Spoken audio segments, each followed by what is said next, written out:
10 વર્ષ પહેલાનો એક ઠરાવ રાજકોટ મહાનગરપાલિકાનો છે।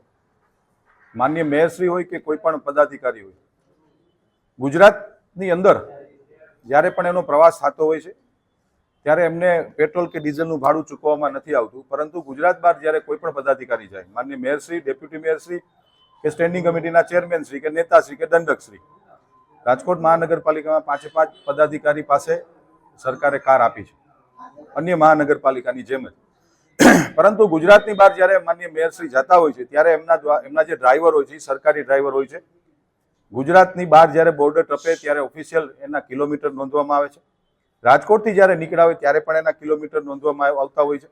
ગુજરાત બહાર જ્યારે માનનીય મેયરશ્રી પ્રવાસ કરતા હોય ત્યારે કિલોમીટર નોંધી ફરી પાછા જ્યારે ગુજરાતમાં આવે ત્યારે ગુજરાતમાં પાછા એ કિલોમીટર લખવામાં આવે છે। અને જે તફાવત થાય છે સ્ટેન્ડિંગ કમિટીનો આજથી 10 વર્ષ પહેલાનો એક ઠરાવ છે કે ₹2 પ્રતિ કિલોમીટર માનનીય મેયરશ્રી હોય કે કોઈ પણ પદાધિકારી હોય એને ચૂકવવાના, પોતાના અંગત ખિસ્સામાંથી ચૂકવવાના પડતા હોય છે ને માનનીય મેયરશ્રીએ ચૂકવી દેશે।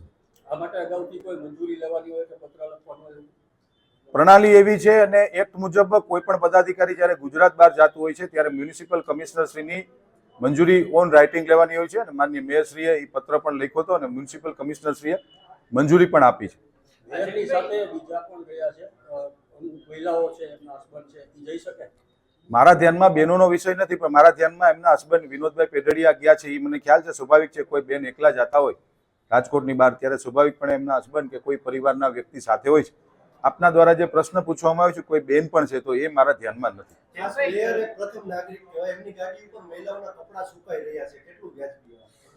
એ ગેરવ્યાજબી વાત છે, એ હું સ્વીકારું છું। એ ગેરવ્યાજબી વાત છે, ન થવું જોઈએ, કારણ કે ગાડી એ સરકારી ગાડી હોય છે ને સરકારી ગાડીનો ઉપયોગ આ પ્રકારે થાય એ ન થવો જોઈએ। આપની વાત સાથે હું વ્યક્તિગત સ્વરૂપમાં હું સ્વીકારું છું, ન થવું જોઈએ।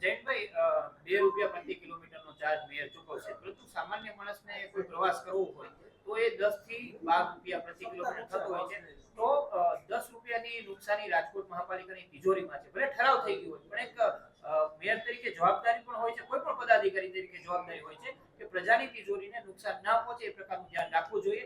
તમારું શું કહેવું?